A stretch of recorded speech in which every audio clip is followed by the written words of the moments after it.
asalaamualeykum wa rahmatulillahi taala wa barakatuhu mbokk yi yéen a ngi topp ci Océan FM plus particulièrement ci émission bi ñu naan Océan politique di ab rendez-vous ba nga xam ne semaine bu nekk day am di rendez-vous hebdomadaire analyse débat wala sax ñu décrypter actualité nationale ak africaine bi tey ci dimanche gi nag ñaar fukki fan ak juróom-ñett 2025 ñi ngi recevoir nag ab intellectuel ba nga xam ne bu engagé la nekk enseignant à la retraite nekk panafricaniste ba nga xam ne assumé na ko cheikh antéiste la bu convaincu ak nekk également secrétaire national chargé des relations extérieures bu rassemblement national démocratique ñu gën ko xam ci RND ak moom nag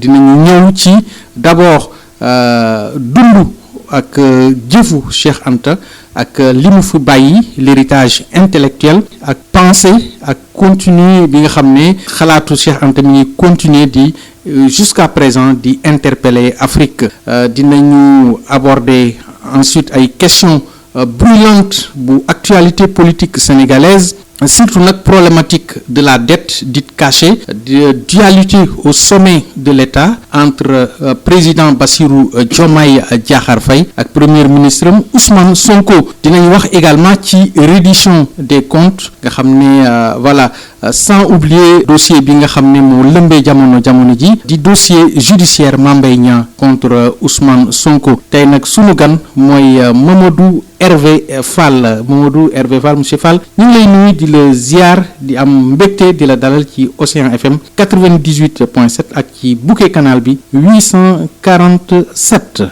jërëjëf monsieur le président Abdou Diouf maa ngi lay ziar di delloo nuyoo bi di nuyu sa auditeur Océan FM yëpp di leen ziar di leen ndokkeel ci at mi di jeex ak ñu ñu jëm leen di ñaanal at mi ñu dugg muy 2026 mu gën ñu fopp li nga xam ni moom la ñuy génn muy 2025 maa ngi rafetlu invitation bu baax a baax di sawar waxtaan ci professeur Cheikh Anta Diop aussi joxe suma xalaat ci situation politique bi ñuy dund ci fan yi jamono ji tout à fait jërëjëf monsieur Fall. Alors en tant que Cheikh Antéiste maanaam convaincu nga gëm Cheikh Anta gëm idéologie gëm li mu doxalee gëm li mu bind ak gëm li mu jëf alors est-ce que mën nga ñu résumer tuuti ci pensée fondamentale bu Cheikh Anta Diop.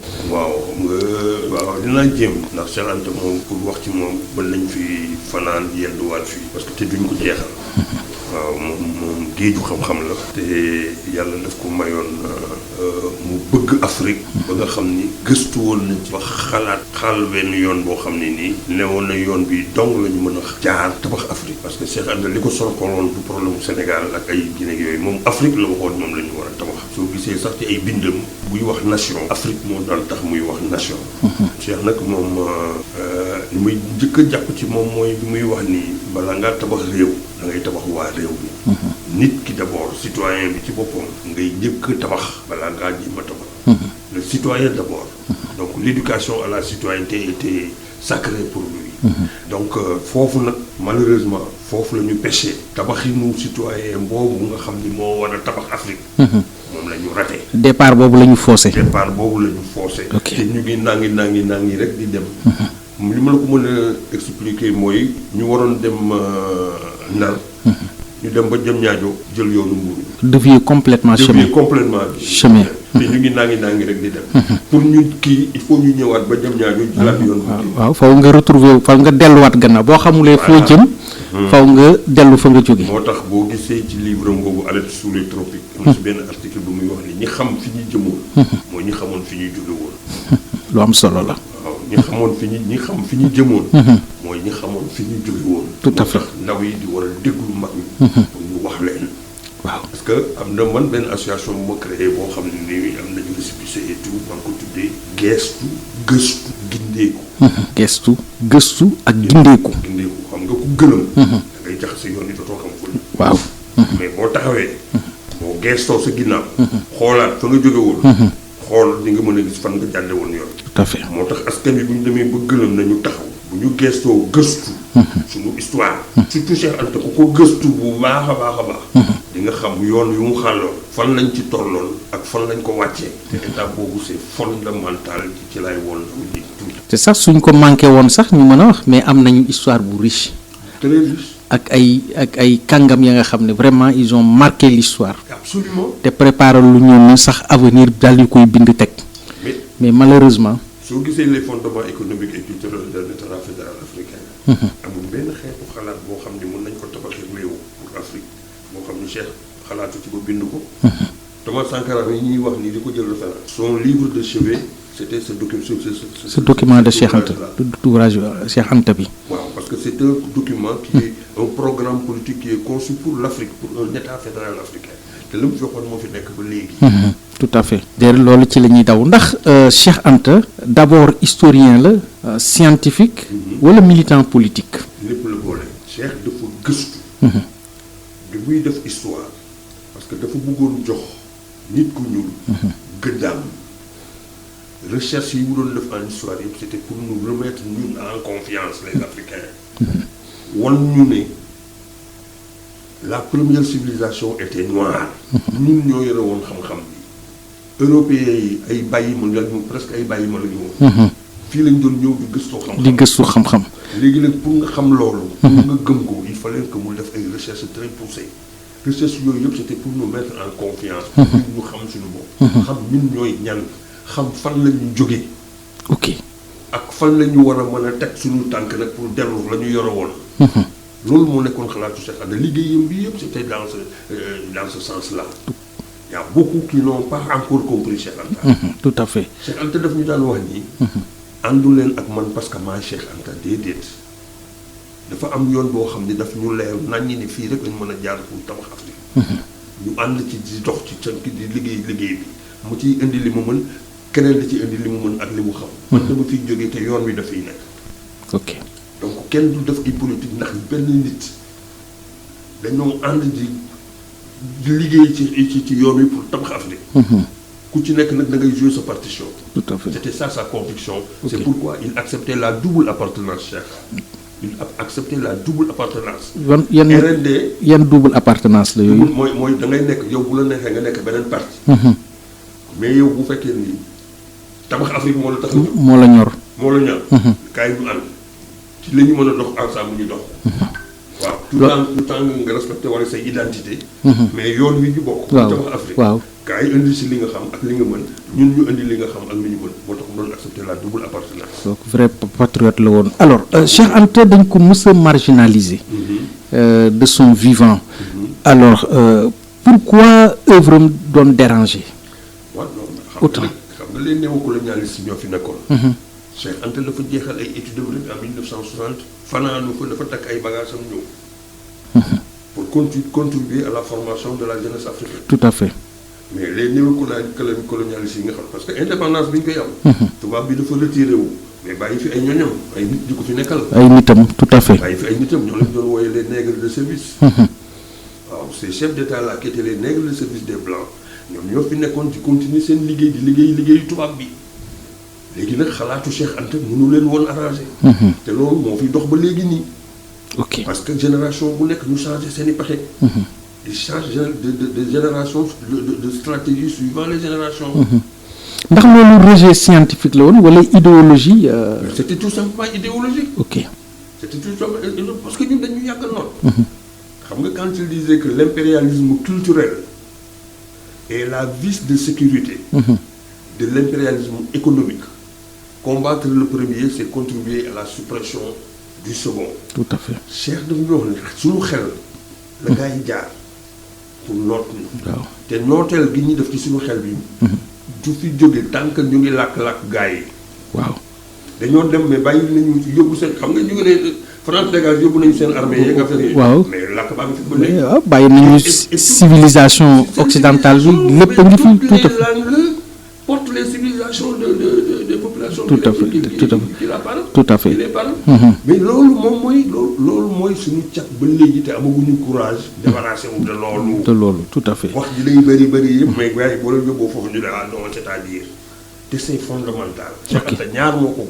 ñaar lu moo taxoon mooy objectif généraux yi nga xam ne moo doon kii. mooy l'état fédéral africain. ak l'utilisation de nos langues africaines. ok ñaar ñooñu. c'était sacré chez Cheikh Anta. d'accord ndax mën nañu wax ne Cheikh Anta Diop dafa amoon benn vision politique avant l'heure même pour l'Afrique. waaw non mais xam nga Cheikh dafa fekk xeex boobu.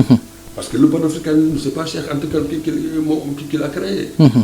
fi la ko fekk ay ñoom Garvey ak ñoom ak kii yooyu depuis 1919. tout à fait idée bi mu ngi dem. muy dem di dem ay ñoom Nkrumah ñoom ñëpp jaar nañ fii. ñoom ñëpp dafa xeex. Patrice Lumumba tout ça Patrice Lumumba ñoom ñëpp ku ci nekk joué nga sa partition. ok moom muy ñëw nekk étudiant di ci xeex. en 1919 Cheikh Anta n'était pas encore né. mais dafa ñëw gën a dëgëral xeex bi.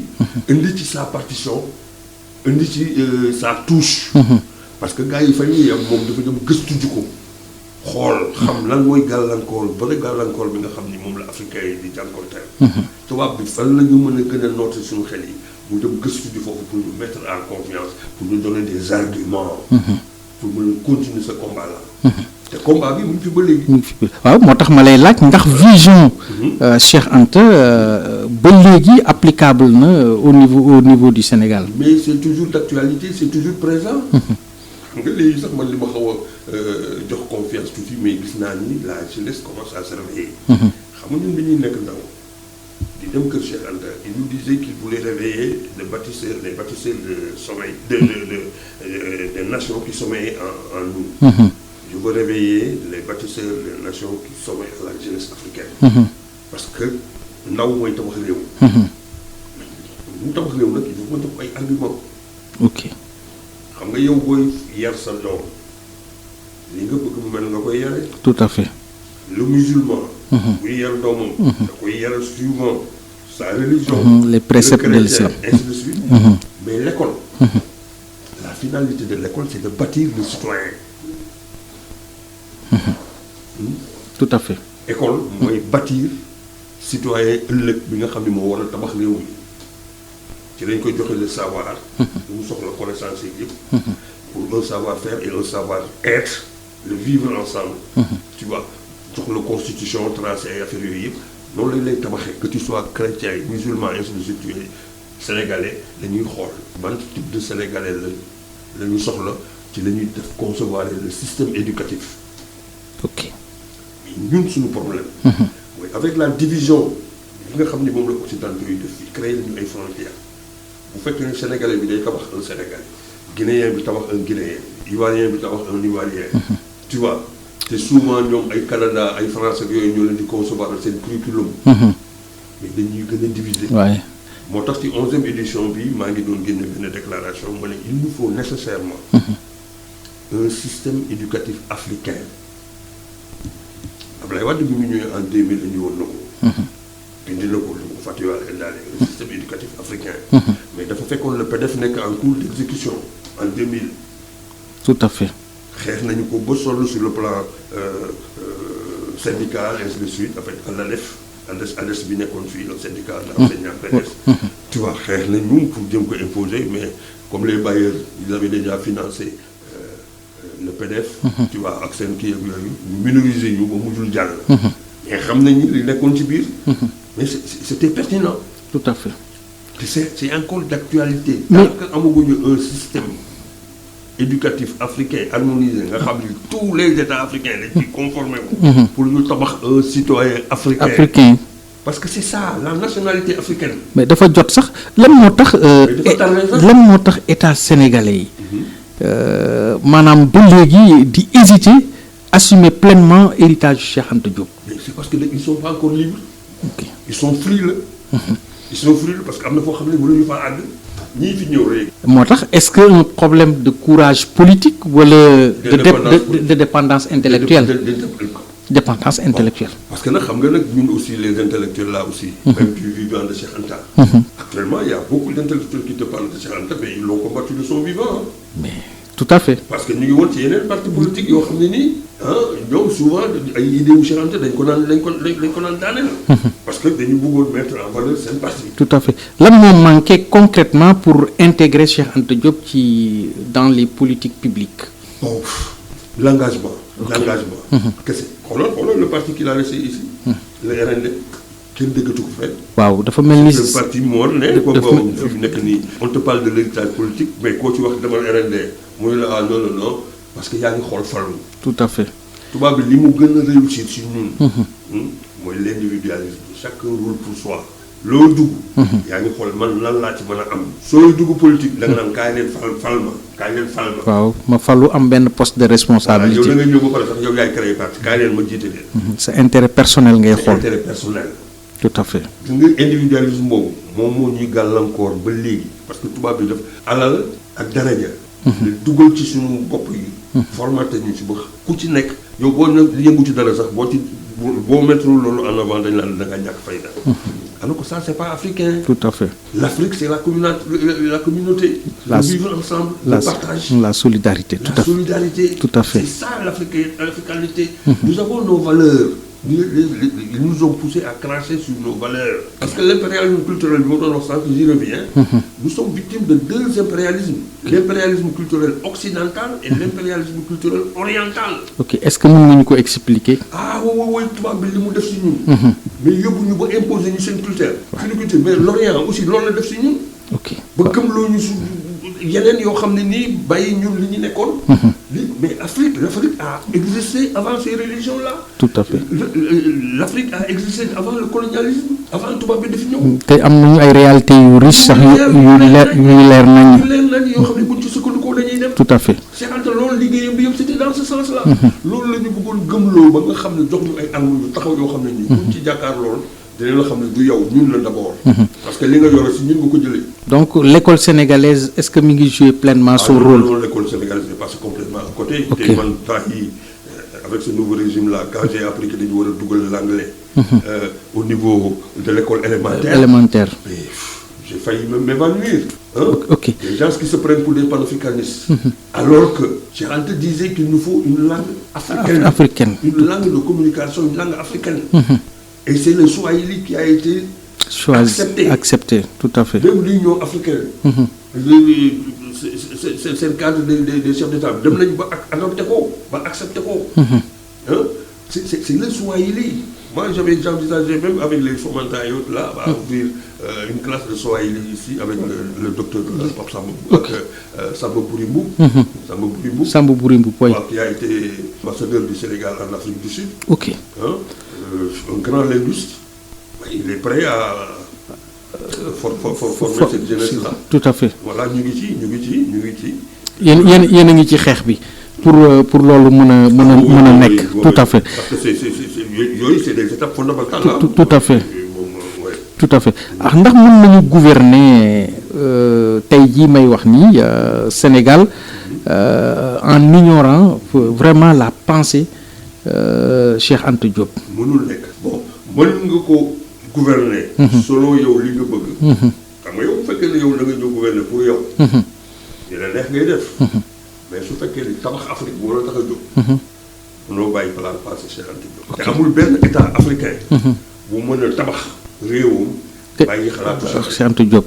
moo tax moo wax ne ni. dafa war a am une coordination des chefs d'État africains.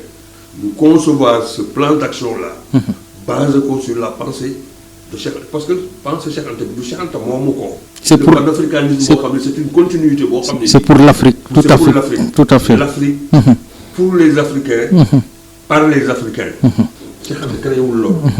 L'Afrique pour les Africains, par les Africains. Mais pour ça, il faut que nous soyons d'abord ensemble, qu'on accepte d'être ensemble. Je te dis, de 99. Le sommet de Sirte, le 9/9/99, avec Kadhafi, jusqu'en 2007, chef d'État yi bu ñu daan daje, c'était benn ordre du jour lañ doon am mettre en place l'État fédéral africain. waaw dafa mel ni Kadhafi mu ngi ci doon commencé dox lu am solo. mais lu sore dem na ba ñu taxaw ba concevoir affaire bi. ba ce qui me fait mal. mooy nous avons ici un grand leader politique mooy le docteur Cheikh Tidiane Gadio. boo xam ni moo doon accompagner Kadhafi au nom du Sénégal. Ablaye Wade di ko mandaté. mu liggéey ci liggéey bu rëy def ay séminaires yu bëri ay forats yu bëri avec toutes les entités. mais ba léegi on n'entend même plus parler de lui. te demoon nañu ko avec Kadhafi. ñu dem ba 22 chefs d'État africains accepté pour signer pacte boobu. mais Kadhafi parce que ku xeex jëm ci loolu rek occidentaux yi faagaagal la. faagaagal. d'ailleurs looloo tax bi ñu gisee objectifu Kadhafi dañ ne kii bu ñu ko bàyyee mu dem. mais dëggal ma ñoo ngi raconter benn anecdote.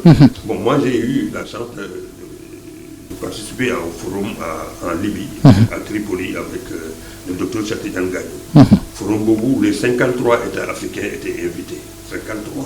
ok voilà les ministres des affaires étrangères et une partie de la société civile de chaque pays. daje fa man ci convoi boobu laa bokkoon mais bi ñu demee c'était au mois de février 2007.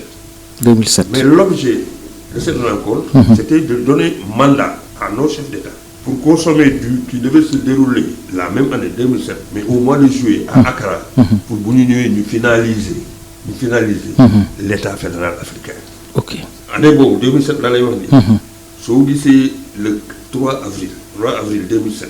bi Ablaye Wade di prêter serment pour son deuxième mandat. ces 22 chefs d'État étaient présents. voilà. ok les 21 plus Ablaye Wade. Sauf qu'il a inauguré le monument de la Renaissance. Ils ont passé la nuit. Ils étaient au cercle Léopold Sédar Senghor, tout à fait. Avec mes élèves. Ex-amitié, oui. Tu vas défiler les vies, mais ils ont passé la nuit pour participer, pour assister au défilé du 4 avril. Jour du défilé beau. L'arrivée des invités les présidents venaient un à un, le président mais les journalistes qui faisaient la transmission, Kadhafi est rentré, Kadhafi doit être rentré, on n'a pas vu sa tante. Bon, nous avons hésité. Bon, moi, je ne savais pas ce qui s'est passé. On annonce l'arrivée de la dame, de Madame Wade. Madame Wade, nous installé. On annonce ensuite l'arrivée du président, Ablaye Wade. Sur le plan protocolaire, après l'arrivée du président, quel retour nous. Tout à fait. Donc, quand Ablaye Wade est venu, ils ont confirmé que Kadhafi est rentré. Mais Ablaye Wade dafa toog ba pare ñu soog a annoncé l'arrivée du président Kadhafi, du guide Kadhafi. Ablaye Wade dem accueillir ko, installé ko. En ce moment, moi j'ai compris le message. Mais malheureusement, nos journalistes n'avaient rien compris. On n'avait rien compris.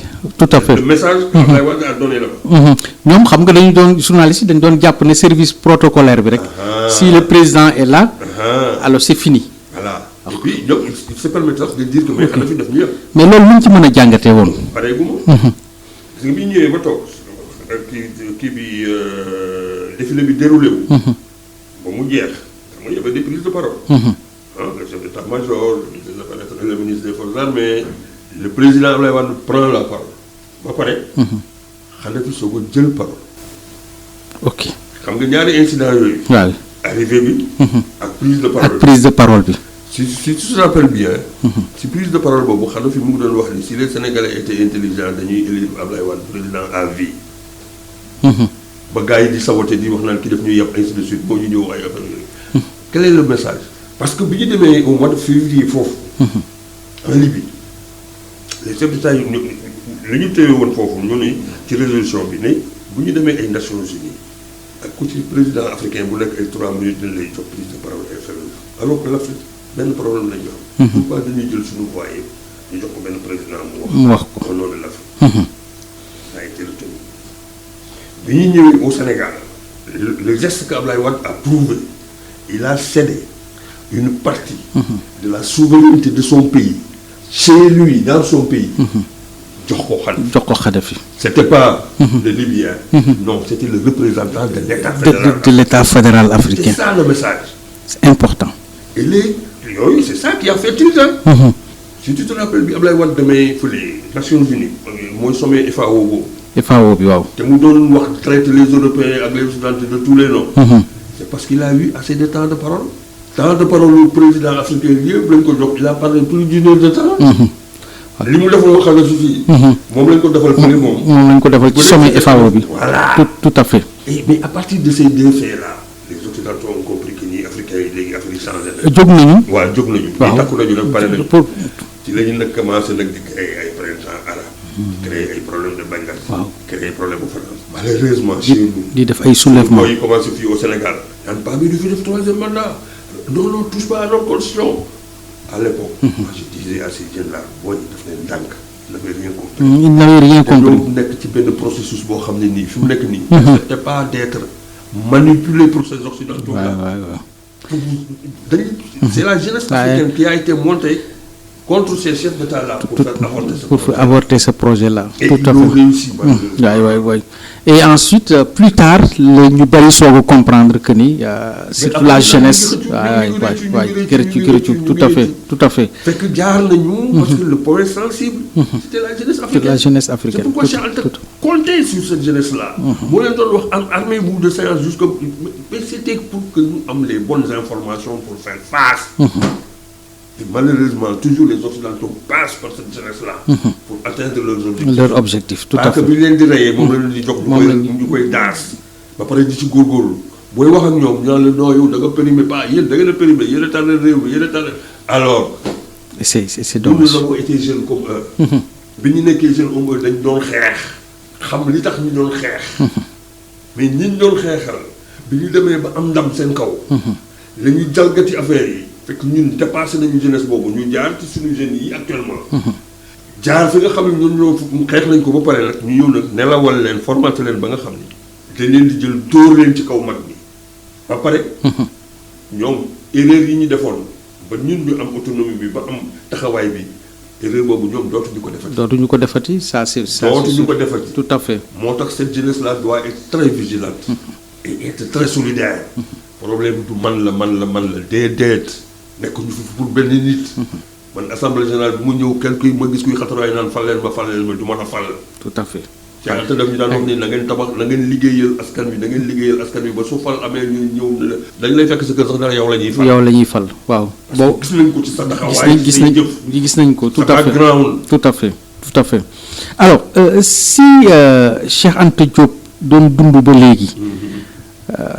ban regard lay am si Sénégal actuel. donc fa mu tëdd nii moom xam naa ni. ndax dina optimiste wala sax profondément inquiet. mais day jaaxle parce que ak yi ñu amoon yëpp ñun on est retourné en arrière. ok ak yi ñu amoon yëpp ñàkkaat nañ ko. yëpp ñàkk nañ ko. loolu mooy c'est ça le problème. ok mais de son vivant. wax naa la. mais xoolal les élections de 83. bi ñu demee en tant que moom mu am benn élu. mu am la grandeur de bouler le poste de député. parce que élection yi jaarul woon ci yoon. boobu il roulait sur des principes. tout à fait nit la doon tabax citoyen la doon tabax. li taxawaay bi nga xam ni moom la citoyen war a am. nga xam ni bala moo xalaat boppam askan bi lay xalaat. qu'est-ce que je peux faire pour ma nation. mais du yow quelle contribution que tu dois apporter à ta nation. pour son développement. mais loolu la doon liggéey ci ndaw yi pour ñu màggaale loolu. ba pare am confiance seen bopp. xam ni réew mi ñoom ñoo war a tabax Afrique te dañu war a tabax Afrique mu jox ñu argument yépp li nga xam ne ñun am nañ ko pour mën a naw suñu bopp. te buñ ci taxawoon ba léegi mais réew mi ñuy wax nii waxatuñu ko ay Japon ak ay États-Unis ak yooyu suñu ginnaaw la ñuy nekk. waaw tout à fait. ñoom ils ont compris. les idéaux de Cheikh Anta ak yooyu ñoom dañ ciy doole. te ñooñu sax daanaka fii ñu toll nii amoon na jamono ja nga xam ne surtout boo xoolee ay Singapour les 4 dragons là. ñoon rawoon nañ leen économiquement. ci mais yow man temps yii lañ jógee man j'étais avec les sourds-muets ñu dem en Malaisie. ñu ngi jaar ay Singapour ak yooyu. mais da ngay dem Malaisie nga ñëw xool ñu di développé en quelque temps. waaw. te bu ñu la waxee ñoom fi ñu jaar dañuy développé mooy li Cheikh Anta daan wax rek. daan wax fa lañ koy jël mais duñ la wax ne ni fii lañ ko jëlee mais. mais non bu ñu lay wax parce que lu baax aussi ku nekk ko soxla. da nga koy jëli on a trouvé un Sénégalais. qui est de Thiès et qui a fait plus de 25 ans là-bas il était professeur d'université. moom dafa fekkee processus boobu yëpp.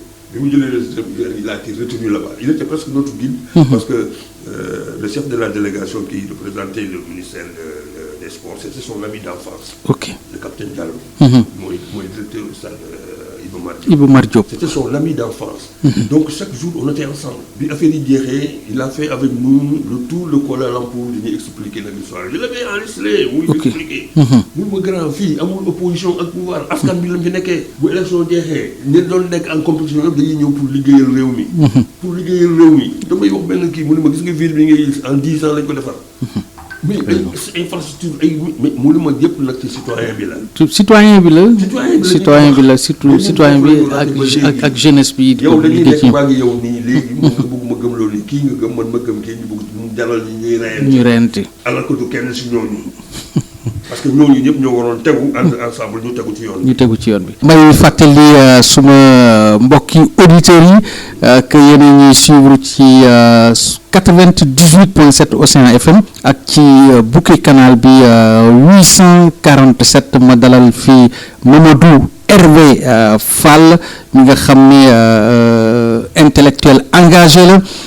Cheikh Antéiste la convaincu nekk également secrétaire national chargé des relations extérieures bu Rassemblement national démocratique RND monsieur Fall xam naa Cheikh Anta bi moom mënuñ liñ ci war a wax yépp bari na te temps bi daf ñu xoj xanaa ñu dugg ci deuxième point émission bi rek nga xam ne dañuy wax ci maintenant actualité bi nga xam ne actualité politique la alors jamono yëpp ak lu daanaka lu mot at a ngi nii ñuy wax problème mu dette cachée fii ci Sénégal alors débat bi nag vraiment defaat na surface temps yi alors de quoi parle-t-on exactement sur cette dette-là cachée? xam nga vu mon âge. ak fi ma jaar yëpp dama yore njaboot. te fi mu nekk nii wax dafa jafe. te xam nga lu tax wax jafe. parce que dégg moo jafe. parce que nit ñi déglootuñu xel. tout à fait. xol la ñuy dégloo. wala par. mooy xol bi. fan ok boo xoolee ne kii laa faral. lu mu wax dëgg la. kii faral lu mu wax dara moom ca nekk. du noonu. parce que dégg moom amatul. mënatuñoo dégg. li ma doon wax léegi en tant qu'on doit apprendre aux enfants à comprendre. ils ne cherchent pas à comprendre. li ngay jàng nii muy jaar ci sa bët ci xel mi lay jaar. li ngay dégg day jaar dong ci sa nopp mais xel mi ngay dégloo. tout à fait. loolu nag moom la ñu manqué fii ba nga xam ni moo tax léegi wax lay day jafe. parce que bu moo waxee loo xam ne nii méngoowul ak ki nga faral. waaw loolu la gisee rek. dootoo déglu da yaa ngi compte yaa ngi xaar nit ki pare ba nga saaga ko wala nga def suñu xel. kon nit ñi déglootuñu ak xel. non dégleetuñu ak xel xol la ñuy dégloo. ok moo ñu indil fii ñu li ñu nekk nii yëpp. lii ñii yëpp nekk yëpp kenn mooy ñëw rek wax ni lii rek ñëpp a topp si ne loolu la. est-ce que loolu la te loolu est-ce que lan la ñu mën a indil ainsi de suite tout ça. c'est toujours ce problème de citoyenneté problème de comportement moo ñu indi parce que yëpp débat yi c'est des faux débat. kan lañ koy waxal. tubaab bi étranger bi ki ñuy noot toujours.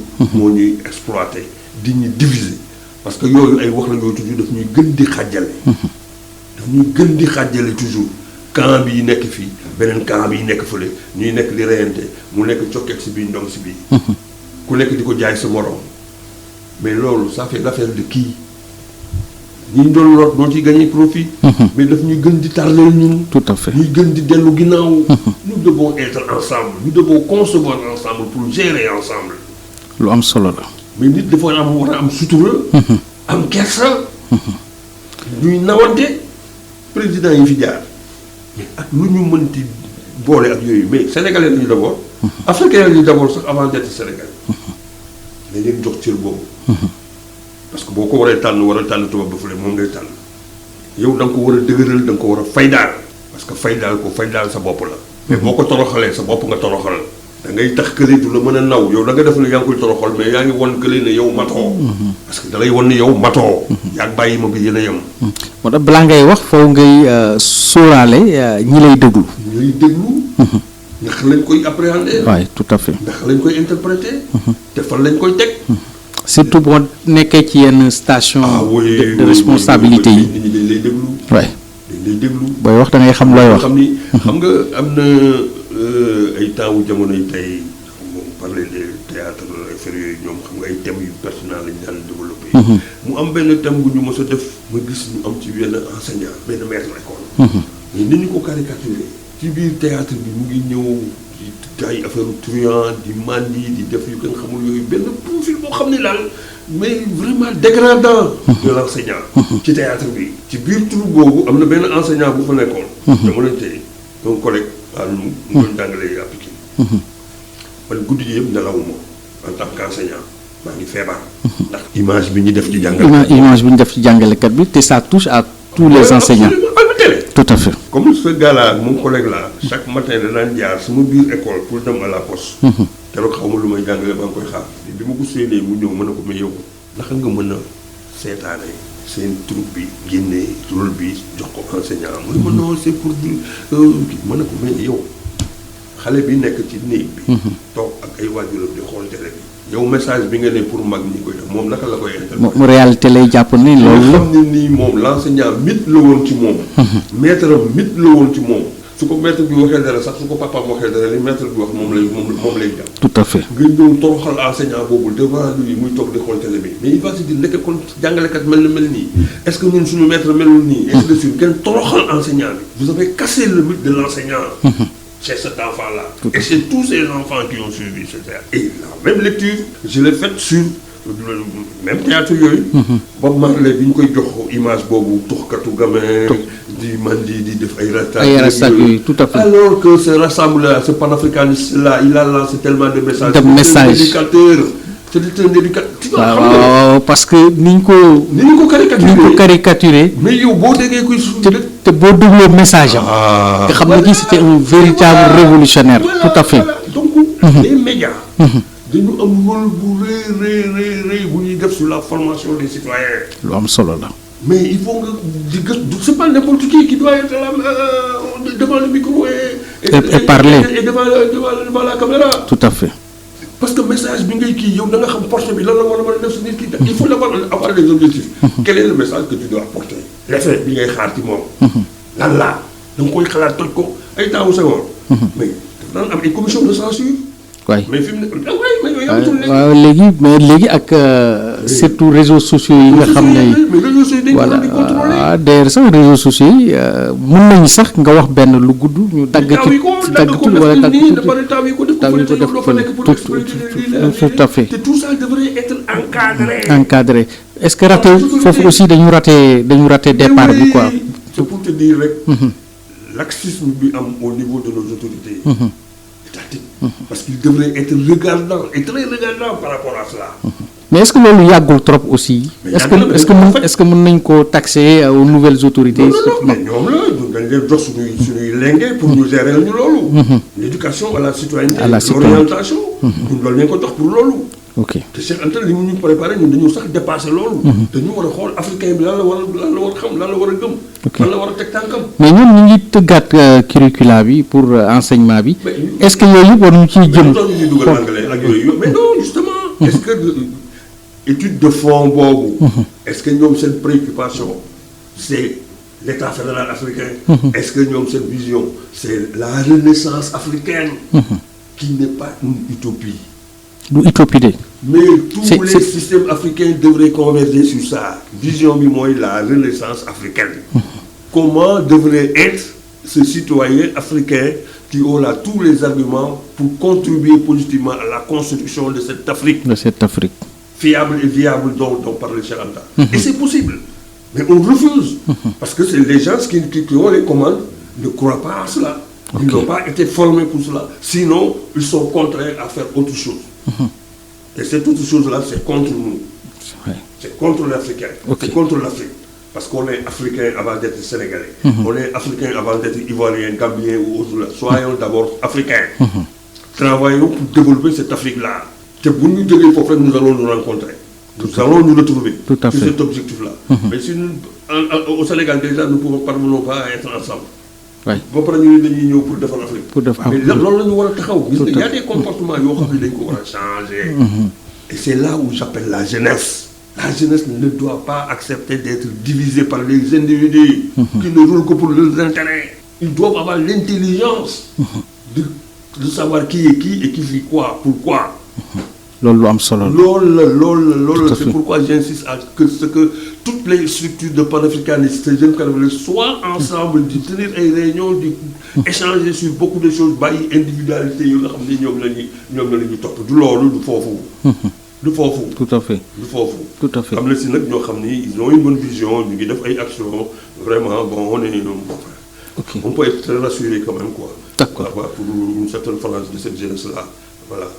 ok alors xam naa du ñu yàgg ci thème bi pouvoir actuel bi ndax mën na peut-il faire toute la lumière sans mu heurter à des résistances internes sur cette question-là. Est-ce que c'est possible. mais xam nga man li ma jaaxal si le pouvoir actuel. déjà ni ñuy ñëwee. xam nga ñoom ils se disent panafricanistes. et ils ont des panafricanistes en leur sein que je connais. des gens qui ont un passé de combattants. Et il y a une partie du RND. Le RND à un moment amoon na benn genre fissure tout à fait. bon mu am scission benn pan bu dem avec le docteur Diallo Diop. ñenn ñi resté avec le professeur Madior Diouf. ba ñu doon ku nekk di xëccoo authenticité beeg légitimité beeg yooyu.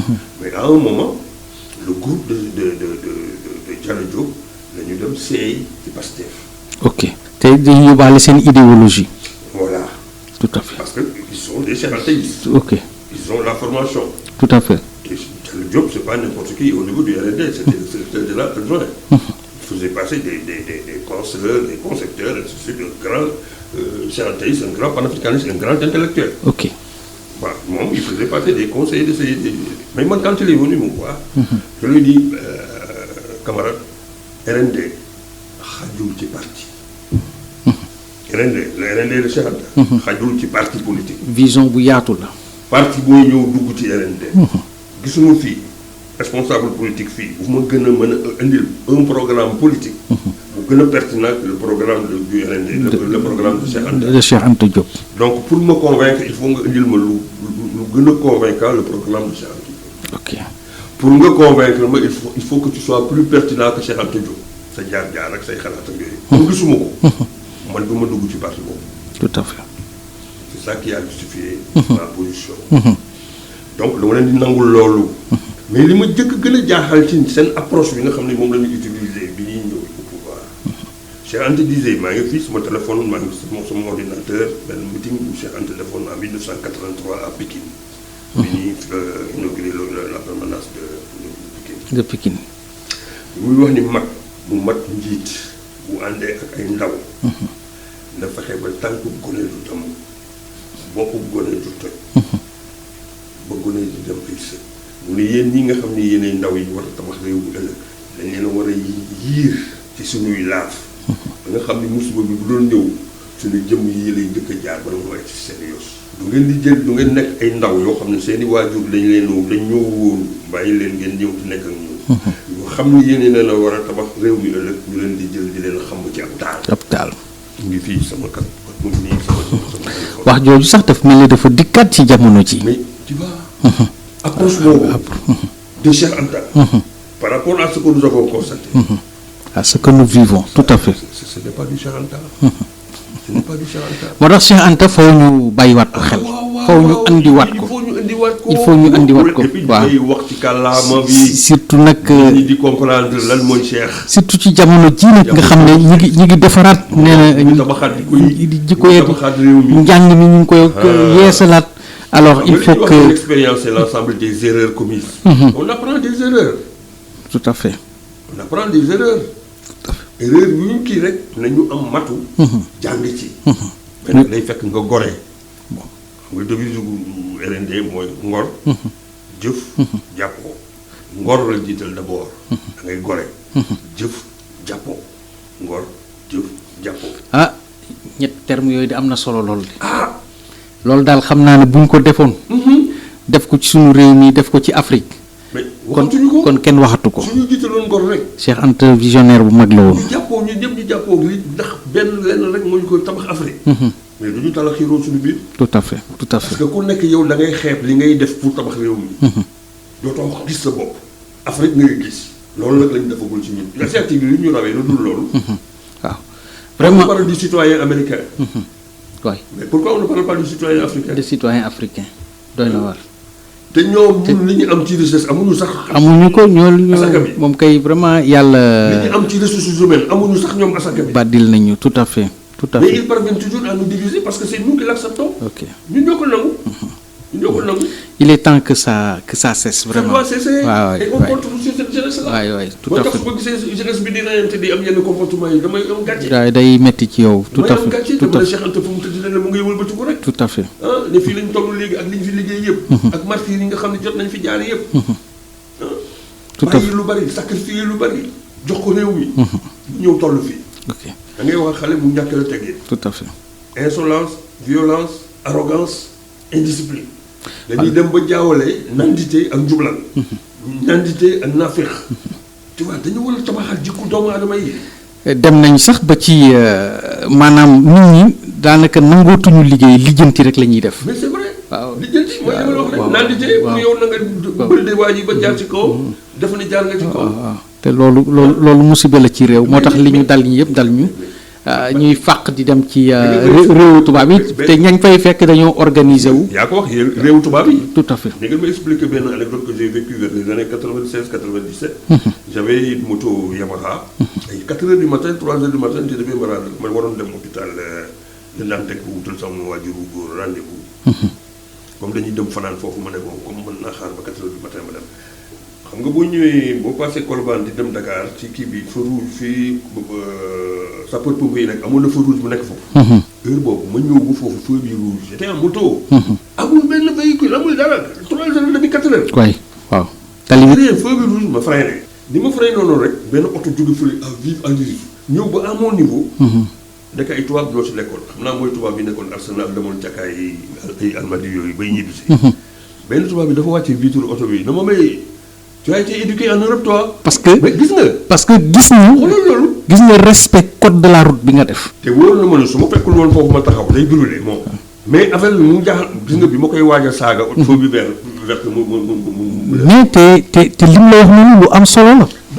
parce que ñoom gis nañu réalité yi xam nañ ne Afrique c'est de indiscipline moo tax mënuñu dem. loolu Cheikh Anta daan wax ni bala ngaa tabax réew mi da ngay tabax waa réew mi. jikko yi tout à fait t'as pas besoin d'avoir un gendarme ou bien un policier devant toi pour respecter la loi. pour respecter la loi tout à fait. non tu le respectes pour toi-même d'abord. mais xoolal jamono ji circulation bi da ngay taxaw. maa tey boo xam ne ni tegu la ko fenn surtout moto yi xew yi léegi nga xam ne c'est du n'importe quoi. l'éducation de base bi nga xam ni moom la ñu raté nañ ko. te c'est fondamental. te pour andiwaat ko di loolu ci xeex la làmmiñ boo koy jéem a rectifier sax saaga la ci tegal. waaw wala mu ba pare il croit avoir raison. wala ñoo la faloon aussi. ñooñu aussi ñoo la fal xam nga ça veut dire quoi. c'est l'étape de base que nous avons ratée. et la finalité de toutes les religions la finalité de toutes les éducations mooy tabax nit ku nite. parce que nit ku nite mooy xam. li baax ak lu bon. ak li bon. am jikko yi moytu lu bon di def lu baax.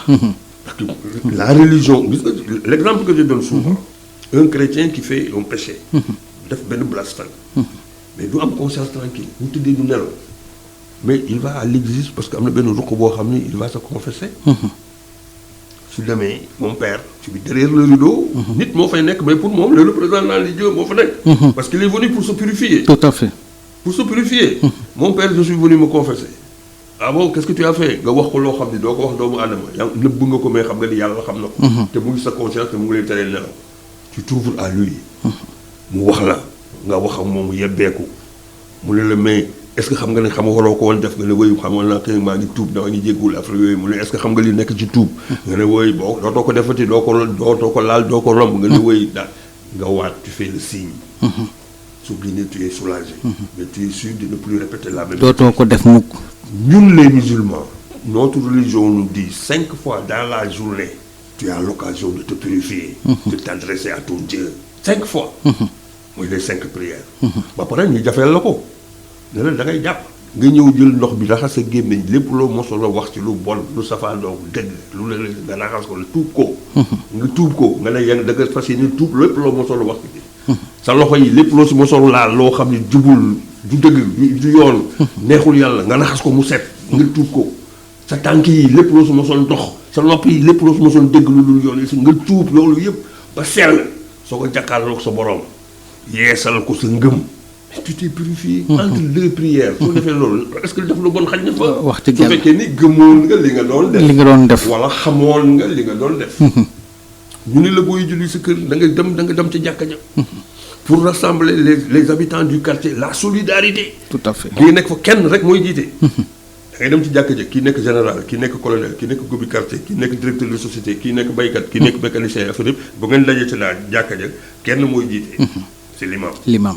taxaw fa leen dafa leen sàppe yi ku nekk respecté ordre bi. consigne bi ñëpp a koy respecté. t'as pas besoin un policier du fa nekk naa leen nii la de. Tout à fait. mais ta conscience par rapport à ta croyance ni nga gëmee sa religion moo lay imposer nga am comportement boobu defar leen sàkke yi mu jóg ne leen def leen lii ngeen def ko def leen lii ngeen def lii salaamaaleykum gi dafay tas na ngi mu waxtaan ak yéen ngeen dem. mais solidarité boobu ñu leen di wax dans cette mosquée là. mais moom ngeen war a am ci quartier bi. le vendredi ñu am juma boo xam ne nii les habitants des autres quartiers ñooy dese foofu. ñëpp a fay daje. Tout à fait. Mais il y a un sens, c'est un message. Oui, c'est un message fort. Mais il faut comprendre ça. Parce que la nation, la cellule de base de la nation, c'est la famille. Comportement au niveau de la nation, c'est le même comportement qu'on t'impose au niveau de ta famille. Tout à fait. Au niveau du quartier, au niveau de ton coin, du quartier, du département, ainsi de suite. Non, là, il faut hiérarchiser. Discipline boobu ñu lay wax ci jàkka ji ci jumaa ja mais moom nga war a am dans la société. mais est-ce que ñun suñu guide yi am nañu pédagogie boobu pour expliquer aux gens ce qu'ils font pourquoi ils le font. ban finalité la ñuy xaar ci yéen comme ñun am nañu chance ngëm. comme ni ñuy gëmee suñu religion pardon ni ñuy gëmee suñu religion mais bu ñu ko gëmee woon suñu nation bi gëmee respecté ko état bi. mais waxatuñu ko. te loolu sax religion la vraiment. mais c'est ça la religion mais c'est la finalité. même suñu pratiqué woon religion bi convenablement. mais day reflété wu ci comportement day reflété wu ci comportement yi. et c'est un problème d'organisation. donc ça veut dire que kon est-ce que suñu ngëm-ngëm. mais desul. mais ban yow dañoo gëm dara. tout à fait doy na war. mi ngi noonu alors xam naa li ñu desee ci temps tuuti la rek presque 5 minutes léegi ñu ma ñëwaat ci beneen thème parce que il faut que voilà temps yi constaté nañu également ci actualité poignante ci actualité politique bi alors dualité au sommet de l'État entre premier ministre bi Ousmane Sonko wala sax président de la République Bassirou Diomaye Diakhar Faye ak son premier ministre Ousmane Sonko alors est-ce que mën nga ñu wax tuuti ci dualité boobu parce que en tant que observateur souvent évoqué entre Diomaye Faye ak Ousmane Sonko mythe la wala réalité la selon vous. moi je peux comprendre. parce que man fi ma nekk nii ba léegi man dafa mel ni comédie laay gis j'arrive pas à comprendre.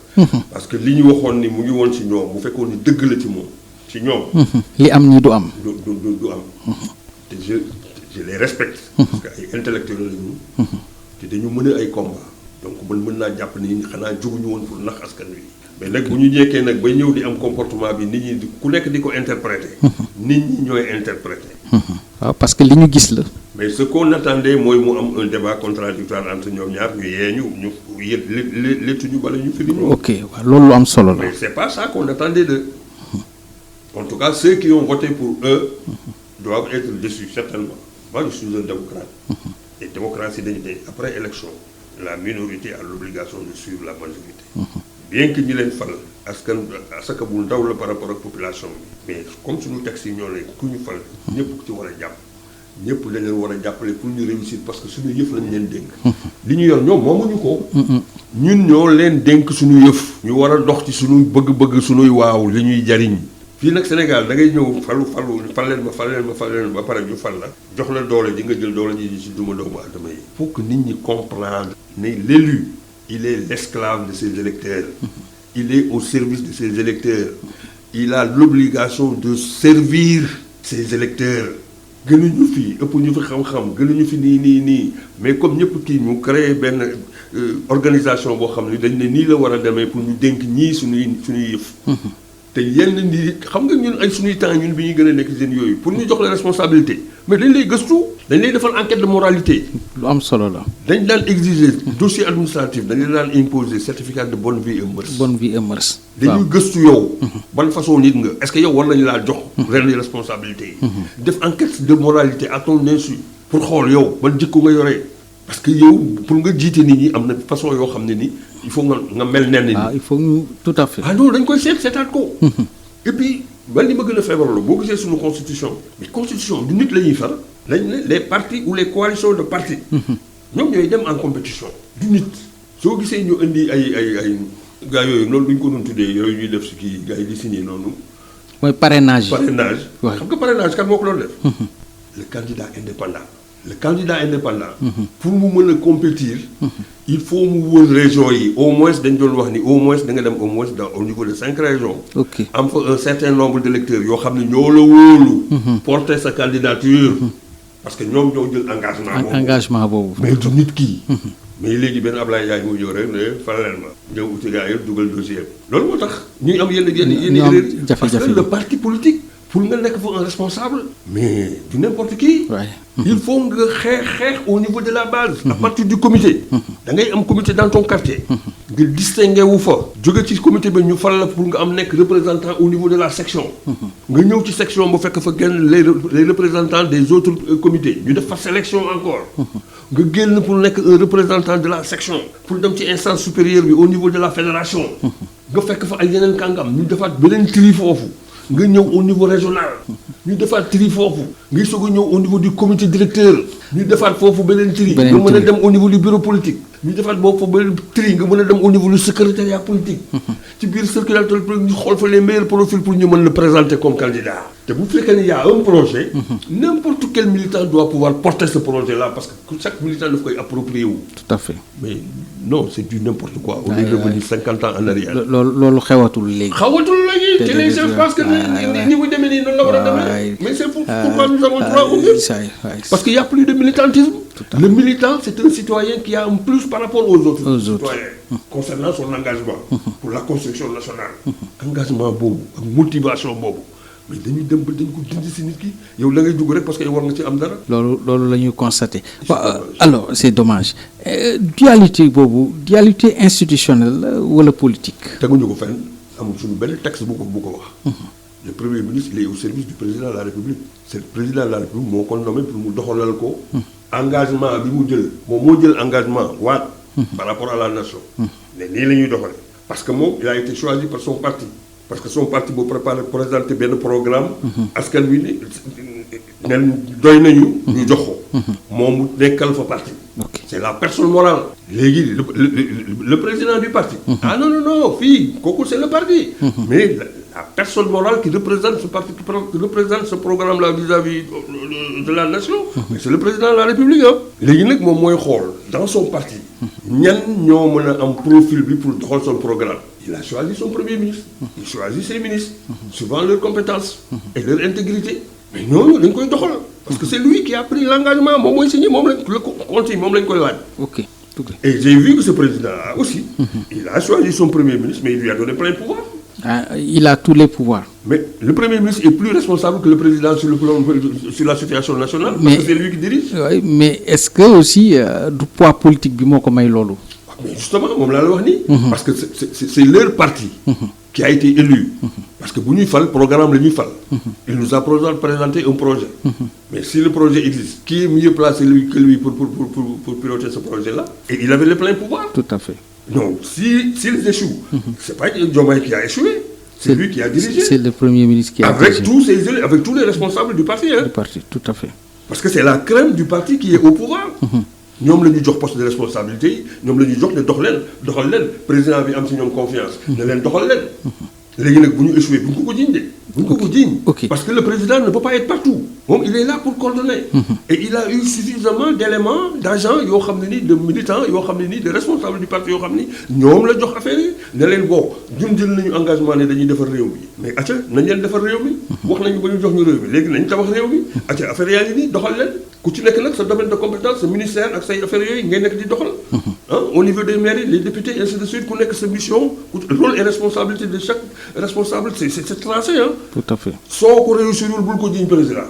ok moom def na li mu waroon def responsabilité na leen. ok alors situation bi am nii dans l'histoire politique du Sénégal c'est inédit. mais c'est inédit kii kenn dafa mos a xalaat lii.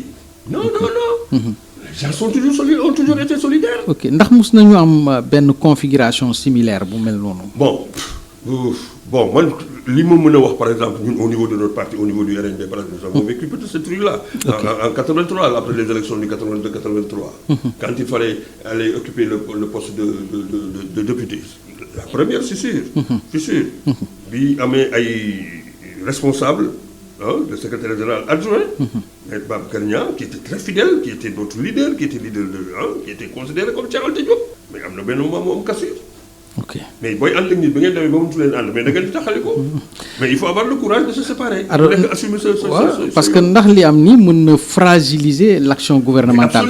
Absolument. Ils doivent avoir le courage de se séparer s'ils ne sont pas ensemble. ban risque la à moyen terme.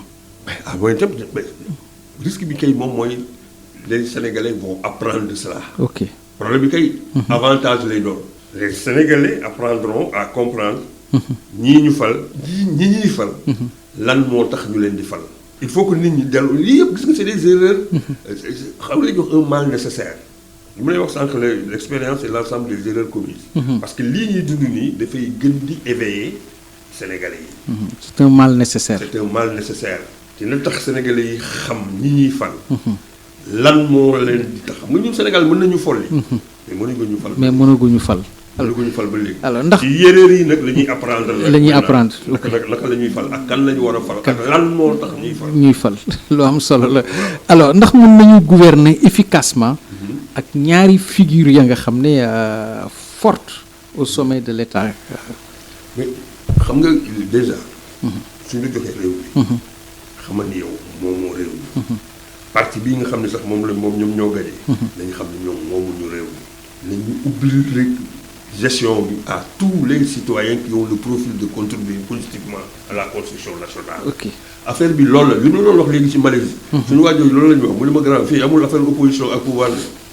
C'est des citoyens qui sont ensemble. Après les élections, tout le monde vient travailler pour le pays. ok Tu vois, parce que fi mu nekk nii ñoom bu ñu fekkee ne ñoom rek seen groupe boobu ñoo war a tabax réew mi. non nax nañ seen bopp. y a des profils yoo xam ne ñu ngi fii nekk ci diaspora bi. am ay engagement ak ay motivation yoo xam ne bu ñu leen boole woon ci yëf yi. comme ñaari nit ñooy xëccoo man la wala yow la c'est parce que encore ils n'ont rien compris. ok et te yii yëpp ay enseignements lañ ci war a jàng. man je ne suis pas de leur parti. mais je suis un citoyen. tout à fait. Je suis un citoyen et am naa expérience tuuti quand même ci yëf yi. vous avez un vécu politique sax ah. non man yàlla def na. bi may am 10 ans. laay topp Cheikh Anta Diop ba léegi. yàlla def ma nekk un enseignant nekk un syndicaliste. membre FENAR bi ñuy créé SUDES fi la ma fekk. pour un seul jour de grève j'ai été affecté de Guédiawaye à 52 kilomètres de Podor. benn jour de grève le 13 mai 1980. nekk responsable syndical. nekk responsable politique. je faisais partie des 12 qui dirigeaient le RND. nekk secrétaire national chargé des jeunesses panafricanistes Cheikh Anta. bu ne ñëw ma jox ko léegi ma nekk secrétaire national chargé des affaires culturelles et de la promotion des langues nationales au niveau du RND. temps yooyu Diallo Diop mu ngi fa woon ñun ñëpp on était avec Madior. actuellement bi ñu rajeunir parti bi jox ko Bouna parce qu'il est jeune et nous croyons à la jeunesse. moo ne ko mënuma non père il faut nga ñëw ñu accompagner ñu ma ne ko non grawul ñu jox ma le poste de secrétaire national chargé des relations extérieures. Dans le mouvement associatif, j'étais président de zone, j'ai été entraîneur de football, j'ai été, tu vois, président d'ASC. Donc, le mouvement associatif, dama ci saf-sap. Le mouvement syndical, ma saf ci sap. Le mouvement politique, ma saf ci sap. J'ai été coordonnateur du FAL départemental de Pikine en 2000. Donc, li ma ciy wax dama koo xam. dama ko dund. da nga ko dund. tout à fait. J'ai des éléments d'appréciation yoo xam ne ni su leen fay am na ay anecdotes yu bari yoo xam ne ko pour étayer sama position yi may wax. Les gens se connaissent dans ce pays-là. nit ñi dañoo xeex la démocratie n'a pas été ramassée dans la rue. dañu xeex ba yegg si fii ba yegg si fii tout à fait. moo tax on est en avance par rapport aux autres. par rapport aux autres pays africains. dañ leen raw parce que vitrine lañu ñun en matière de démocratie. mais la ñu wane woon fi mu nekk nii nit ñi ñu ngi commencé weddi. ok ñu ngi commencé weddi. ñu ngi commencé weddi. te loolu war nañ koo moytu. mais yow gis nga je te raconte à Pikine sur le plan syndical rek mos nañu ñëw réunion pour syndicale 17h. dans une salle de classe. on a passé la nuit di réunir ba le lendemain 7h30 élèves yi jàng si. ñu ne booy ba gars yi ñëw nañu retournons dans nos écoles. la réunion n'est pas terminée on se retrouve en cours. kenn ñibbiwul. dans une salle de classe c'était pas dans les hôtels ak affaire yooyu de. engagement boobu grève bi ma lay wax nii nii y a 45 enseignants des inspecteurs les proviseurs les principaux les directeurs d'école tous les responsables qui étaient réquisitionnés qui ont respecté le mot d'ordre ont été radiés de la fonction publique. ñun militants yi dañu ñëw yow ñi nga xam ne ñu ngi doon kenn la ñëwul ñun lañu sanctionné woon nag arbitrairement. mais tous les militants chaque mois boo jógee banque soo jógee sol da nga jël le 30e de ton salaire indi ko au niveau du syndicat au niveau du siège pour ñu fay ñooñu ñu radié woon parce que ay pères de famille lañu c'est seen engagement syndical moom moo taxoon ñu sanctionné leen dañu dundal seen i doom. yooyu yëpp amatul léegi. léegi mais waay moo nekkoon engagement. tout à fait. da ngay yow tu te bats tu te sacrifies pour les autres mais loolu la ñu dem ba dindi ko suñu bopp yi. formaté ñu créé waat beneen xeetu sénégalais. foofu la retard bi nekk. te kooku ciy wax mu ëpp la làmmiñ gën la ñaaw làmmiñ ainsi de suite. dañ leen di formaté on les manipule boo leen waxee dañ lay manipuler ñu naan ma non kenn mënu ma manipuler ainsi de suite ils sont suffisants. alors que fi mu nekk nii régression la ñuy dund fi mu nekk nii. il faut que ñu tabaxaat le sénégalais il faut que ñu tabax un africain. l'heure est grave et très grave te day gën di graaw. doy na war te day gën di graaw. tout à fait tout il à fait. faut que les gens reviennent sur terre. nit ñi dañoo war a nitee xam li ñuy def lan moo tax ñu koy def. non c'est important yenn engagement yi du engagement yëfu dof la. xel la ñuy engagé woo. tout à fait. alors ma dem ci avant dernier point bi rek mooy ci reddition des comptes. nan nga ko gisee war na am wala warul am. d'accord nga ci wala d'accord ci. bien sûr. mais xam nga li ma lay wax léegi ci religion bi. mais nit ku nite nga xam ne am nga xel ba xammee lu bon ak lu baax. mais yow bu ñu la dénkee alalu réew alalu ñëpp boo ko yokkul bul ko wàññi. et puis yooyu aussi la formation xoolal le mouvement associatif yi ñuy def nii le mouvement navétane par exemple. mais c'est la formation de base. tout à fait tout à fait. l'éthique. la probité. la probité. mais yooyu da nga koy jàng dans ton quartier nga nekk dans ton ASC. ñu jox la trésorerie bi. yow di nga ñemee lekk keesu ASC bi. quartier boo génnee ci koñ bi xam nga ni. waaw tout à fait. l'engagement citoyen bu ñu commencé ci quartier bi d'abord ci ASC bi. formation de base boobu la ñu manqué léegi. parce que même ASC bi dañ ko dévoyé fi mu nekk nii. tout à parce fait. que bu ñu demee ba di reyante nit ñi di xeex ak yooyu c'est parce que noonu ngeen compris des objectifs du mois navétane. parce que le mois navétane les ASC c'était la continuité de la formation des élèves et des étudiants. tout à fait. C'était des activités de vacances pour les élèves et les étudiants pendant les 2 mois de vacances. La formation à la citoyenneté, activités culturelles, activités sportives. Pendant les 2 mois, ñu occuper leen avec des activités saines de formation à la citoyenneté. foofu ngay jàng tabax réew mi jël ay responsabilités pour ton quartier. un engagement pour ton quartier. ñu lay confier ay responsabilités di la jàngal la gestion l'organisation. lan mooy assemblée générale lan mooy bureau. lan mooy PV aussi da nga koy jàng foofu di ko pratiquer. ñu lay former foofu. les bons éléments d'une ASC. ils ont le profil pour être un bon conseil municipal. tout à fait tout à fait. te bu ñu la former foofu boo demee ba nekk ministre di nga xam yow code de conduite bi nga war a am. li ñëpp bokk yow boo ko yokkul bul ko wàññi. donc mais ñi nga xam ne dañ leen doon suñu xaalis ñu lekk ko mais ils doivent payer. waaw ils doivent payer ils doivent rendre compte. rendre compte. ok c'est ça. tout à fait kooku ñëpp ci d'accord. ñëpp ci d'accord. li ñëpp bokk. d'accord yokk ko ñu waroo ko wàññi. ok da nga ko war a yaxanal. parce que dañ la wóolu jox la ko. te gënoo ñu la ko jox. ñi la ko jox ñi la dem ba wóolu jox la ko buñ la gën a goree. mais nit ku nite mooy gore. mooy gore tout à fait. voilà loolu am na solo point bi mooy point affaire Mame Mbaye Niang ak Ousmane Sonko. dellu siwaat na ci langue politique bi wala sax ci société bi. alors gis nañu affaire Mame Mbaye Niang bi contre Ousmane Sonko maanaam ni ma ko mën a waxee refait surface. alors ban jàngat ka ci am boobu. xam nga am na benn expression bu Madior doon génne au niveau du RND mooy le muusante politique. muusante politique. le muusante politique. mooy lan. ku nekk li jaay sa morom affaire yu njàccaar. ok alors que affaire bi du foofu politique. dañu ne man am naa lii yow indil li nga am keneen indil li nga am. ñu boole askan bi jariñoo. est-ce que yaa ngi comprendre li ma lay wax. tout à fait. du man maa la gën a muus. pour jaar sa kaw. pour génne ay argument pour jaar sa kaw. déedéet dama ne man am naa yow am nga. da keneen indi ñu jël yëpp jox askan. ñu boole jox askan jëm kanam. ok sànq bi may ñëw maa ngi déglu Mame Mbaye Niang interview bi ko Chérif Dia doon defal TFM. tout à fait muy joxe ay argument kii bu joxee argument que lay joxee argument.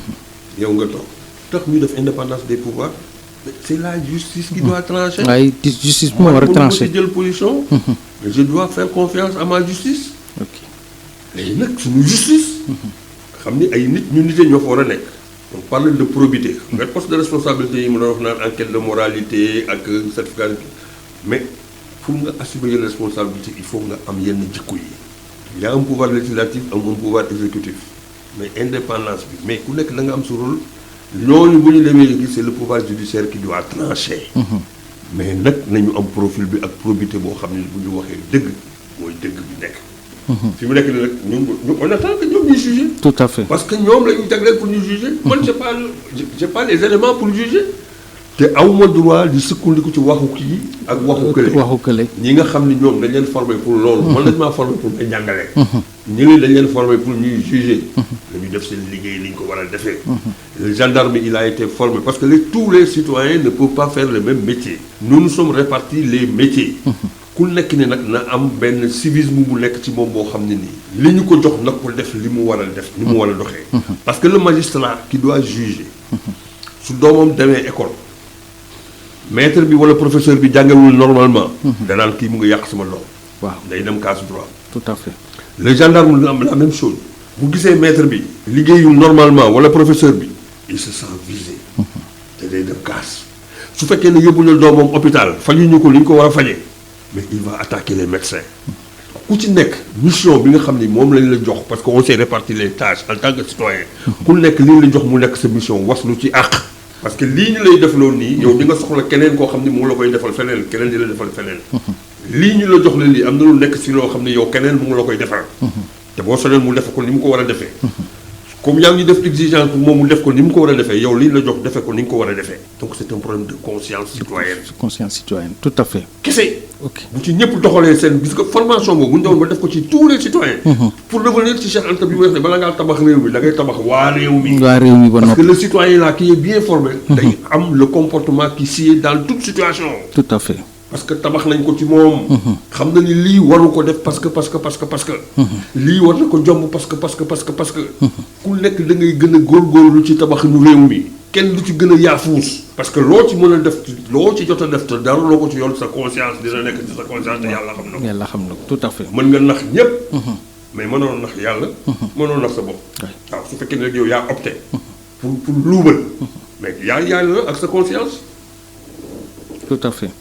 parce que man di ma respecté sama bopp loolu laa bëgg loolu laa xalaatee ku nekk loolu la respecté boppam. loolu war a respecté boppam. waaw loolu de bu ñu ko defee rek réew mi mën a dox. alors tout dernier point. nga xam ne vraiment parce que dépassé nañ sax heure bi. c'est très intéressant ce que vous dites. alors moo tax mu bëgg technicien bi may mu tuuti rek. vraiment ñu point bi mënuma invité vraiment monsieur Fall. Mamadou Hervé Fall. te mënuma cee wax ak moom mooy promotion des langues nationales. waaw monsieur Fall. gannaaw daanaka plus de 60 ans. juróom benn fukki at. après indépendance. ba léegi. langue nationale yi. ba léegi ñu ngi peine. encore à s'imposer dans l'administration wala sax même ci biir école yi. alors loolu lan la def en tant que acteur vraiment pour promouvoir langue nationale yi. xam nga Cheikh Anta daf daan wax nii. amul benn réew mu mën a suqaliku ci làkku jàmbur. wax na ko waxaat ko. moom avant mu koy wax. Dubois waxoon na ko ñu bari wax nañ ko. tous les panafricanistes wax nañ ko. ok ci àddina bi yëpp xam nañu loolu. bàyyil ma lire la benn citation fii bu Henri Baire bindoon. mu ni les victoires par les armes laissent moins de traces que les victoires par l'esprit. ok c'est la leçon qu'a donnée la Grèce, celle même qu'a donnée Rome. Puisque dans son déclin elle a contribué à agir par sa langue et son génie organisateur. France. loolu lan lay signifier ci wolof. France. latin lañ doon jàngee latin. waay. Europe yëpp xam nga l'empire romain bi mu ñëwee dominer toute l'Europe. après le déclin de l'empire romain dañu continuer ñi doon continuer di làkk ay latin ak affaire yooyu ñu ngi leen Rome mu ngi leen doon dominer par la langue. par la langue. tout à fait. La France a compris cela. Avant ay 14e siècle ak yooyu ñoom France loolu la alors qu'il y avait 300 dialectes qui étaient parlés en France. Ils ont créé cette révolution là pour wut le français jël benn langue def ko langue nationale muy ce français là. ok tu as vu. ba pare ñu bañal ñu loolu ñu. bañal ñu loolu. parce que xam nañ ne. mais par la langue lañ lay coloniser. gisoo jële ci noot te doo développer mu ngook toujours. mais xoolal fi mu nekk ñun xam nga ñu ngi doon coloniser li ñu coloniser woon.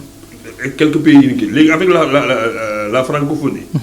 Il y a plus de 71 pays qui dépendent de la France. moo tax may laajte ndax blocage politique la wala institutionnel wala mental. Politique c'est un engagement politique. Ok. Mais les Asiatiques l'ont compris.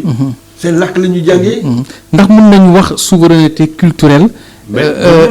ak intellectuelle sans une véritable promotion des langues nationales. mais ma ne c'est incontournable et c'est fondamental. L'accès à la connaissance est plus facile et plus aisé avec la langue maternelle. Ok. Il nous faut les langues africaines. Il nous faut les langues africaines. Il nous faut une langue africaine de communication, de travail qui va être parlée par tous les États africains. Parce que nous devons pouvoir communiquer entre Africains par notre langue. C'est fondamental ça. C'est une étape de base pour la renaissance africaine. Les langues, l'utilisation de nos langues est fondamentale. Cheikh Anta daf ci def benn article spécial mu ngi ci alerte sous les tropiques. À quand pourra-t-on parler de la renaissance africaine? mu ngi ko développer yëpp sur l'importance des langues nationales africaines. ñu ñëw ñu ne nañuy dugal anglais. dañuy dikk ban anglais yow français bi daf ñu rey ba ñu dee. waaw parce que léegi ñu bëgg ñu doggali ak anglais bi. parce que pour ñoom mais les connaissances. parce que dépendance su français bi vraiment freiné na suñu développement carrément ñu bëgg ñëw andiwaat anglais tout à fait. c'est un complexe d'infériorité. tout à fait. mais ñun ñi nga xam ne jot nañu jàng ñi xam-xam ñun on a des sommités un peu partout. mais xam-xam yooyu nañ ko traduire dans nos langues. nee nañ daal nee nañ anglais c'est la langue universelle. ñëpp koy wax. c'est la première langue. voilà tout à fait. teguñu ko fenn. nañu xeexee ba imposer ko ñun mën nañu xeex ba imposer ko. tout à fait tant que réglé wuñu. bu ñu xalaat dañu développé. et c'est fondamental du ay waxam wax seen àndali mi wax ni man su may wax ay xar-xarul doj la. Est-ce que langue nationale yi à l'école urgence la wala risque mal préparé? Mais c'est un retard. Ok. Et les résultats ont donné des xam nga lu ñu wóor la. mais Occident tubaab bi moo ñu si dul bàyyi déggoo li ma lay wax nii. des bailleurs la. Tout à fait. mais langue nationale yi. Combien de fois lañ ko testé dans l'école dans le système éducatif. Dans le système éducatif, ok. Hein? Mais les états généraux de l'école sénégalaise. D'abord, il peut introduire l'enseignement religieux à l'introduction des langues nationales. Il y a 24 langues nationales codifiées. Hein? Mais moi, j'ai fait 40 ans dans l'enseignement, 20 ans créé en mai, 20 ans à l'inspection départementale de Pikine. 20 ans, j'ai géré le bureau de l'alphabétisation. Donc, les programmes en langue nationale, avec les analphabètes, hein? L'éducation non formelle, population non scolarisée, voilà déscolarisée.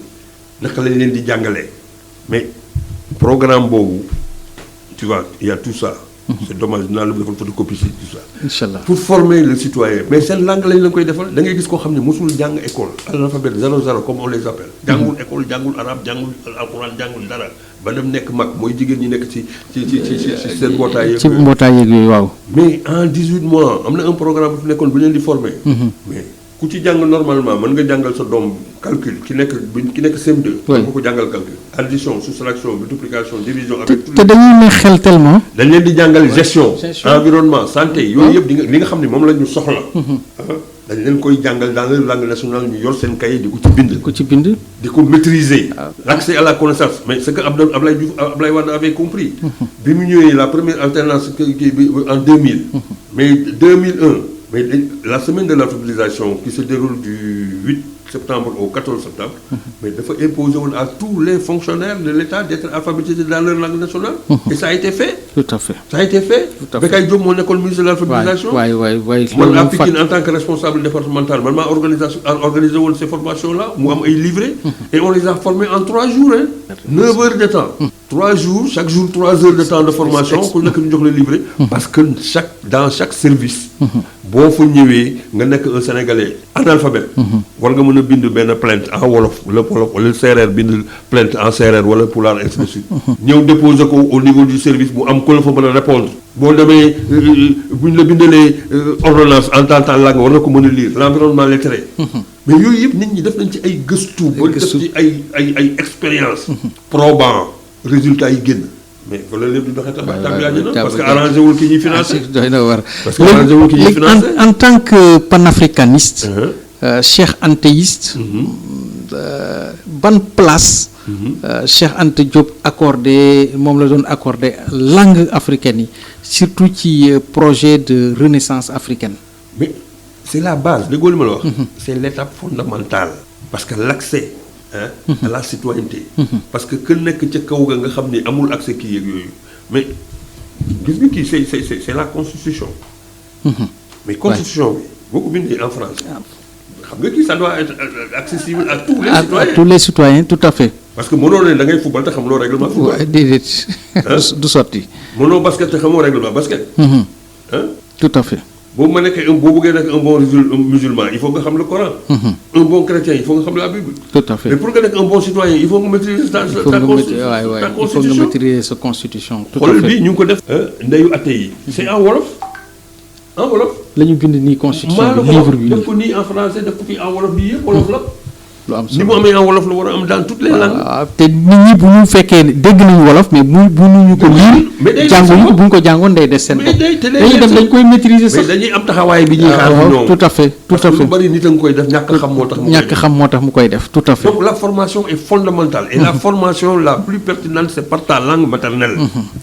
fii dañuy ñëw dañu bëgg a indi lay affaire ñi nga xam ni gëmuñu loolu bëgg nañu génne suñu bopp dañ naan non wolof yi ñoo bëgg a jaay nit ñi kii ak yooyu bëgg a nekk au-dessus alors que c'est pas ça. dañ ne nit ki làkk bi nga jàng. làkk bi nga nàmp dañ la si jàngal. tout à fait tout à fait. c'est l'accès direct à la connaissance. à la connaissance. mënul nekk nag benn làkk boo xam ne nii plus parler. ñu ñëw ko benn làkk dominante. loolu il faut nit ñi dañ koy nangu ça c'est naturel. mënut a ñàkk waaw. parce que bu ñu ñëwee ba naan dañuy jël le swahili mais personne ne parle le swahili au Sénégal. déedéet mais la majorité des Africains parlent le swahili. pas le swahili da nga mais koy bu ñu ñëwoon ba jàngale ko comme ni ñuy jàngale chinois yi ni ñuy jàngale ay espagnol di ñuy jàngal allemand di ñuy jàngal anglais ak yooyu bu ñuy jàngaloon swahili. wala awsa wala affaire yooyu. mais du ñu am un problème de communication. mokkal nañ ko yàgg na nekk un lien unificateur.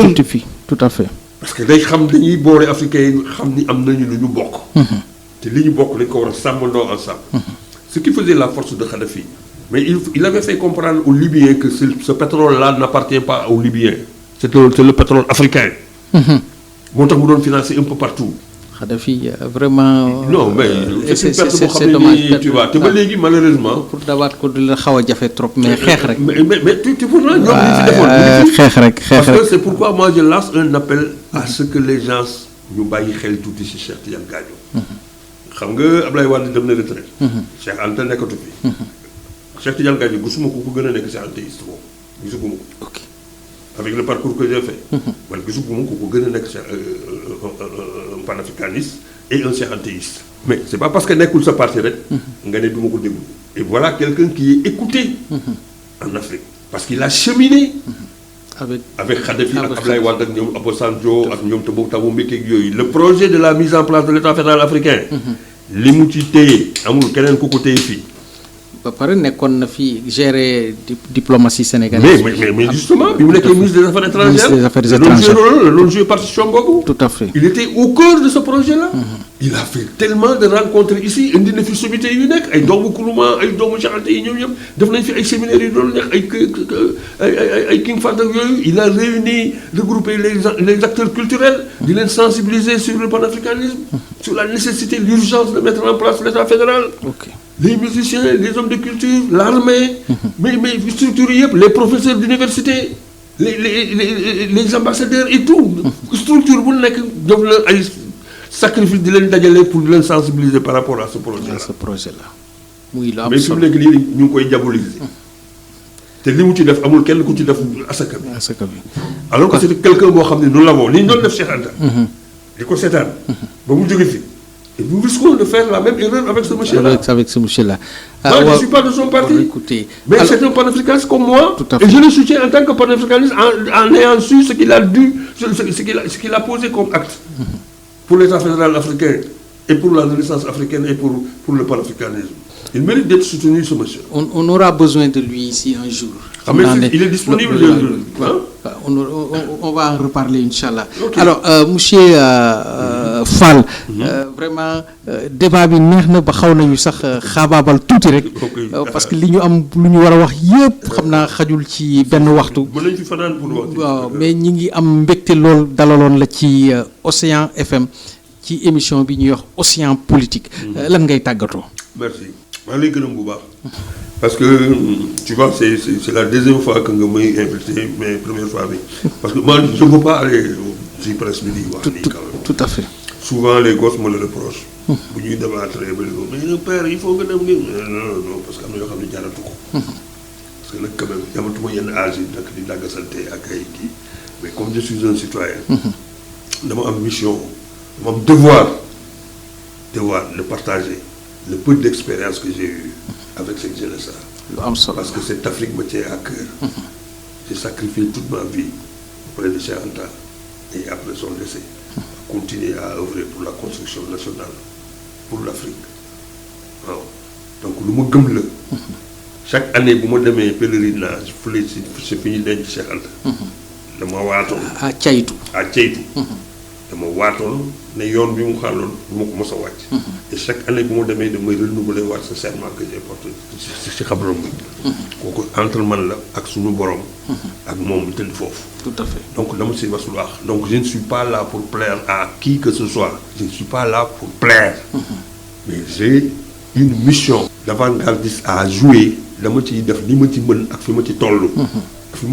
Je n'ai pas le droit de rester chez moi les bras croisés pour ne pas partager le peu d'expérience que j'ai eu avec cette jeunesse-là. Tout à fait. Et je crois à cette jeunesse-là. Donc c'est un problème d'information. Vers l'information. Nous gëstu. Et nous savons on ne fait pas la politique pour une personne. On fait la politique pour une vision, pour tabax réew mi ñu bokk. Tout à fait. te li ñu bokk ku nekk la ci indi sa cër. ni ñu ko Cheikh Anta daan waxee ni nekku leen ak man parce que maay Cheikh Anta dañoo nekk ensemble parce que dafa am yoon bu ñu xàll pour tabax Afrique. te yoon bi dong lañ mën a jaar pour tabax Afrique. ku nekk la nga ci war a indi li nga ci mën ñuy wax di leen jox ngeen di wax di ñu jox parce que man dama fiy jógee te yoon bi mu ngi fi. la religion musulmane ki ko créé woon nekkatu fi dem na. la religion chrétienne mu ngi noonu le mouridisme le fondateur mu ngi fa. Sëñ Tuubaa ko yeewoon léegi ne ko yoon wi egsi na fii. yoonu murid bi nii la c'est ça. mais ngëm googu ñu am ci religion yeeg tarax ya ak yooyu. nañu dimbali askan bi ñu ñëw indi ko ci nation bi la construction nationale. soo demee Touba doo xam kii parti bi la bokk wala kii parti bi la parce que ay taalibi murit ñoo fa tas. Tout à fait. boo demee Tiwaawan doo xam kii fii la nekk nii parce que ay taalibi Tiwaawan ñoo fa nekk.